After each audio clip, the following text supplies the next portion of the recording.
तो एयरपोर्ट के अलग अलग शहरों की तस्वीरें आपने देखी, जो ये बताती हैं कि कहानी केवल एक शहर की नहीं है। इस दर्द को हर शहर झेल रहा है, हर शहर का वासी झेल रहा है। अपने अपने घरों से, दूर दराज गांवों से लोग शहरों में तमाम सपने लेकर आते हैं, लेकिन जब ऐसे हालात देखते हैं तो फिर उनको बड़ी तकलीफ होती है। अनिल दीवान हमारे साथ जुड़ गए हैं, dean research school of planning and architecture से हमारे साथ वो जुड़ रहे हैं। अनिल जी, बहुत बहुत स्वागत है आपका। सबसे पहला सवाल तो मेरा यही है, जिस एयरपोर्ट, चमचमाते एयरपोर्ट को देखकर लोग खुश होते हैं, वहां पर छत के हिस्से गिर जाते हैं, पिलर्स गिर जाते हैं। अब सवाल यहां पर यह है, क्या ये पुराना होने के कारण ऐसा हुआ? क्या रख रखाव ठीक से वहां पर ऐसा नहीं था? कहीं कोई कंस्ट्रक्शन में खामी थी? तमाम सवालों के जहन में है। देखिए, बिल्डिंग बहुत पुरानी नहीं थी, नई टेक्नोलॉजी की बिल्कुल नई बिल्डिंग है, तो रख रखाव का ही प्रॉब्लम है, मेंटेनेंस फैक्टर्स हैं। पहले मॉनसून से पहले कुछ प्रोटोकॉल्स होते हैं, हमें बिल्डिंग की छत के ऊपर से पानी की निकासी का पूरा प्रबंध करना होता है। वो ठीक से ठीक टाइम पे मेंटेनेंस नहीं की गई बिल्डिंग की, प्राइमा फेसिया यही लगता है, इसी कारण ये इतना बड़ा कोलैप्स हुआ। जी अनिल जी, बहुत छोटी सी बात है। जी अनिल जी, सवाल ये है कि एक जो मेंटेनेंस है, ये एक कॉन्टिन्यूअस वर्क होना चाहिए, जितना एक आम आदमी के यस, तौर पर मैं समझ पा रहा हूं। यस, लेकिन यस। ऐसा लग रहा है कि इसको सीजनल वर्क तो कहीं नहीं बना दिया गया। ये भी बड़ा सवाल है, क्या कॉन्टिन्यूअस मेंटेनेंस वहां पर हो रही थी? कंटिन्यूअस मेंटेनेंस के प्रोटोकॉल्स होने चाहिए थे, होते हैं।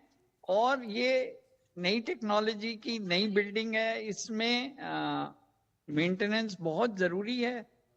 और मेंटेनेंस नहीं हुई, इसलिए ये कोलैप्स हुआ है, ये प्राइमा फेसिया लगता है। कुछ जी प्रिवेंटिव मेंटेनेंस के लिए पेंट करना होता है, रस्टिंग ना हो, कुछ ऐसी चीजें ना हो, वो सब करना होता है। वो नहीं हुआ, इसलिए ये कोलैप्स हुआ है। जी, क्या खराब कंस्ट्रक्शन, खराब मटेरियल की वजह से भी ऐसा हो सकता है? मटेरियल की रस्टिंग हुई है, तो वही quality is a continuous process. And quality में बिल्डिंग बनने से पहले डिजाइन स्टेज पे, बिल्डिंग बनने के स्टेज पे, उसके ऑपरेशंस एंड मेंटेनेंस स्टेज पे, उस फेज में भी उसका रखरखाव, ध्यान, उसकी पेंटिंग, उसकी एंटी रस्टिंग, उसके नट्स बोल्ट्स को टाइट करना, उसके रेन वाटर सिस्टम्स में जो कि क्लॉगिंग और जो सिस्टम में पत्ते और मिट्टी और ये सब चीजें आ जाती हैं, उनको हटाने का काम भी मॉनसून से पहले तो बड़ा प्रोटोकॉल है, वो होना चाहिए था। जी पहली मॉनसून, पहली रेन में ही कोलैप्स हो गया। Very sad. पूरा दिल्ली वाटरलॉग्ड था आज, ट्रैफिक जैम्स थे massive, which should not have happened.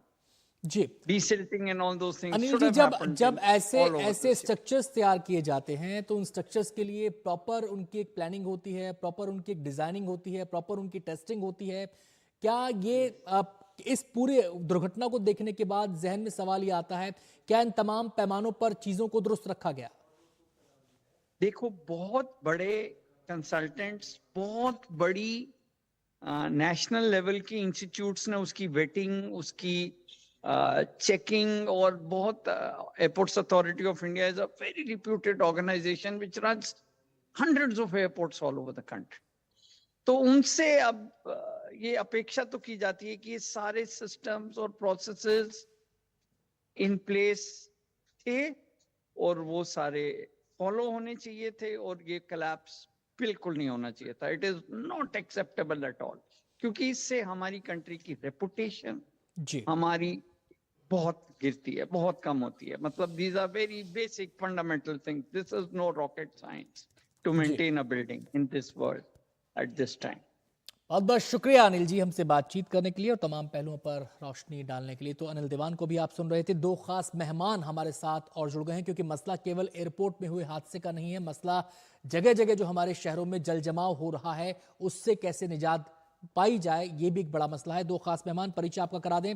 Professor PSN Rao हमारे साथ जुड़ गए हैं, जो कि डीन है SPA के। इसके अलावा सुधीर कृष्णा जी हमारे साथ हैं, पूर्व शहरी विकास सचिव। मैं सबसे पहले राव सर का रुख करना चाहूंगा। राव सर, मेरा सवाल आपसे यह है कि हल्की सी बरसात में हमारे तमाम शहर, चाहे वो दिल्ली हो, मुंबई हो, चेन्नई हो, तमाम शहरों से तस्वीरें आती हैं, ये शहर डूब क्यों रहे हैं? जी, आज जो बारिश हुआ है दिल्ली में, ये तो सिर्फ 4-5 घंटे का बारिश है।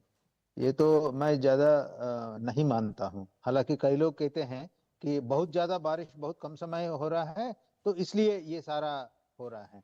ये सिर्फ एक कहने वाली बात है कि अपना जो कमियां हैं उसको छिपाने के लिए है। जी। बेसिक चीज ये है कि हम ड्रेनेज सिस्टम्स आज की तारीख में ठीक से नहीं बना रहे हैं, और जो सदियों से जो ड्रेनेज सिस्टम्स ऑलरेडी बन चुके हैं उनको रेगुलरली हम क्लीनिंग नहीं कर रहे हैं, उनका मेंटेनेंस नहीं हो रहा है। उसमें बहुत सारा इतने सारे कंस्ट्रक्शन प्रोजेक्ट्स शहर में बन रहे हैं कि वो सारा चोकिंग हो रहा है। देखिए, जब बारिश आती है तो बारिश का पानी कहीं ना कहीं उनको जाना है। तो शहर में सारे आपने सड़कें और बिल्डिंग सब बना दिया है, तो भूमि के अंदर पानी तो बहुत कम जारी है आज की जी। तारीख में।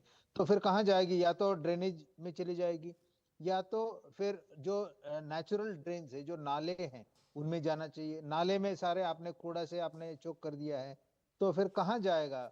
तो इसलिए ये बहुत बड़ा समस्या है, और जिन जिन को जो काम करना चाहिए वो लोग काम अपना ठीक से कर नहीं रहे हैं। जी। जो म्युनिसिपल कॉरपोरेशन है, जो शहर का रखरखाव, मेंटेनेंस और सब कुछ करने के लिए मेन ऑर्गेनाइजेशन है म्युनिसिपल कॉरपोरेशन, तो उसके बाद में अलग से आपने पानी के लिए, ड्रेनेज के लिए अलग से जी, पैरास्टेटिक राव सर, बोर्ड्स आता हूं बना आपके दिए हैं। पास। सुधीर जी का मैं यहाँ पे रुख करना चाहूंगा। सुधीर जी, एजेंसीज अपना काम ठीक से करें तो ऐसी समस्या ना हो। राव सर की बात का निचोड़ यही निकलता है।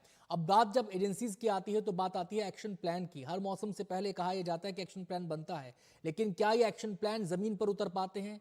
क्या इनकी कोई डेडलाइन तय होती है? क्या इनको प्रॉपरली एग्जीक्यूट किया जाता है? दो तरह के एक्शन प्लान है, एक मास्टर प्लान और दूसरा एक्शन प्लान। मास्टर प्लान के भी दो पहलू हैं। एक है रीजनल एनसीआर रीजनल प्लान। अगर हम दिल्ली की बात करें तो पानी का जो फ्लो है वो केवल दिल्ली तक सीमित नहीं है या दिल्ली के किसी लोकल एरिया तक सीमित नहीं है, वो एक वाटरशेड बेसिस पे निकलता है। तो एनसीआर का रीजनल प्लान जो है उसमें ड्रेनेज प्लान बना हुआ है, एनसीआर ड्रेनेज प्लान। उसको अगर हम ध्यान से पढ़ें, उसका रिवीजन भी होने को है। रिवीजन उसका ड्राफ्ट बना हुआ है 2041 के लिए अभी से। अब पहले का जो था वो अब रिवाइज रिवीजन में है। तो वो ड्रेनेज प्लान अगर हम फॉलो करें तो काफ़ी हद तक ये जो है पानी निकलेगा। ये भी लेकिन ध्यान देने की बात है कि ये अनप्रेसिडेंटेड रेन है। 22 सेंटीमीटर की रेन 24 घंटे के अंदर मामूली बात नहीं है। तो ये तो अनप्रेसिडेंटेड है, और दुनिया के किसी भी हिस्से में अगर इतना पानी बरसेगा 24 घंटे में तो फ्लडिंग तो होगी। लेकिन हमें इसका कहने का मतलब मेरा ये नहीं है कि हम निश्चिंत हो जाएं और कुछ ना करें। इसमें एक मैंने कहा रीजनल प्लान और दूसरा लोकल एक्शन। तो एक्शन प्लान जो है बिफोर ऑनसेट ऑफ मानसून, ये भारत के हर जिले में, हर राज्य में मानसून के पहले एक्शन प्लान बनता है, चाहे जिले में भी बनता है। और राज्य क्या होना है, पानी बरसा तो पिछले साल क्या हुआ, पिछले साल क्या हुआ, और इस साल क्या हो सकता है और क्या करना है। तो अब दिल्ली में बना होगा जरूर, उन्होंने ध्यान दिया होगा जरूर, ये करने की जरूरत है। और आता हूं तीसरा ये सुधीर है, सर, आपके पास आता हूं। प्रोफेसर राव का मैं यहाँ पे रुख करना चाहूंगा। राव साहब, जिस तरीके से और जिस बेतरतीब तरीके से हमारे शहरों का विकास लगातार हो रहा है, तो यहाँ का ड्रेनेज सिस्टम, यहाँ का सीवेज सिस्टम क्या उस बर्डन को उठाने के लिए तैयार नजर आता है आपको?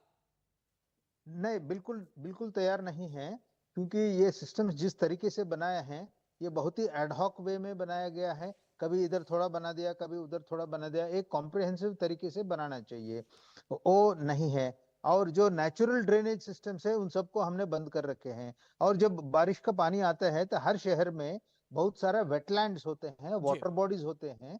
और दिल्ली में खुद हमने देखा है कि बहुत सारा वाटर बॉडीज को जो है गवर्नमेंट डिपार्टमेंट्स ने खुद उसको एंक्रोच कर रखे हैं वाटर बॉडीज के ऊपर। तो इन्फिल्ट्रेशन, बारिश का पानी इन्फिल्ट्रेशन कैसा होगा? लेक्स में सारा लेक्स बंद पड़े हुए हैं आपके। तो इसमें बहुत सारी समस्या हैं। इन जी। सारी चीजों को एक कॉम्प्रिहेंसिव तरीके से हमें देखना चाहिए।